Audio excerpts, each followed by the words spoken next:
Bonjour, ici Isaïe Jérémy. Comme promis, voici l'épisode 1 de notre série. La conscience collective est une force invisible mais réelle. Elle façonne les comportements et influence les décisions, crée des normes et peut transformer une société entière. Quand un groupe commence à penser, ressentir ou agir dans une même direction, il devient capable de produire des changements qu'aucun individu isolé ne peut accomplir. Bienvenue à Conscience collective. Elle est un moteur silencieux, parfois dangereux, souvent puissant, mais toujours déterminant. Imaginons un ensemble de silhouettes humaines. Au-dessus de leur tête, des filaments lumineux se connectent pour former un grand réseau. Au centre, une sphère brillante symbolise l'idée commune. Autour, des vagues d'énergie montrent l'impact social. Ce visuel illustre que la conscience collective est un champ d'énergie partagée où chaque esprit influence l'autre.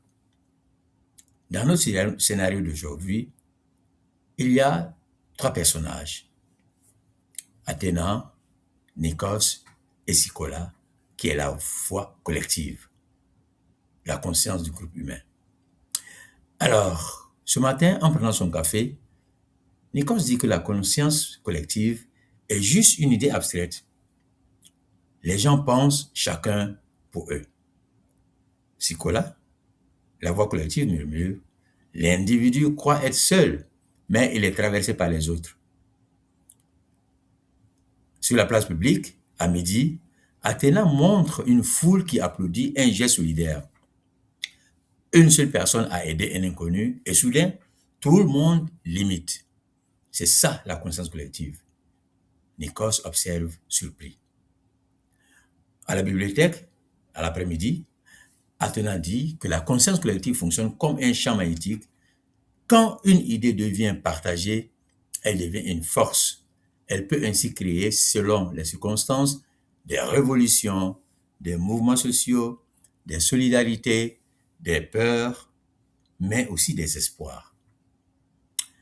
Scola, pour elle, la conscience amplifie ce que l'individu commence.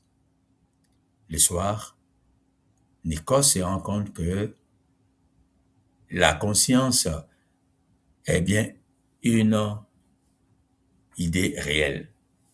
Sikola, pour elle, le pouvoir du collectif n'est pas le nombre, mais c'est l'anime.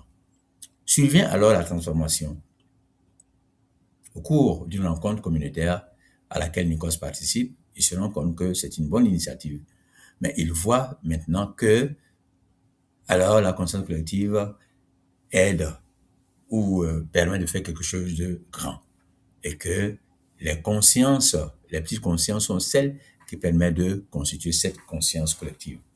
Alors, pourquoi la conscience collective est-elle si puissante? Parce qu'elle se caractérise par une influence sociale, des normes partagées, des émotions contagieuses, un effet de masse, une identité collective, mais aussi, et enfin, grâce à son amplification. Parce qu'une idée faible devient forte lorsqu'elle est partagée. Ce phénomène est psychologique, sociologique, émotionnel et aussi historique. L'exemple concret qu'on pourrait prendre, c'est celui des mouvements environnementaux. Dans plusieurs villes du monde, d'abord, quelques citoyens ont commencé à promouvoir le recyclage. Puis, les écoles ont suivi.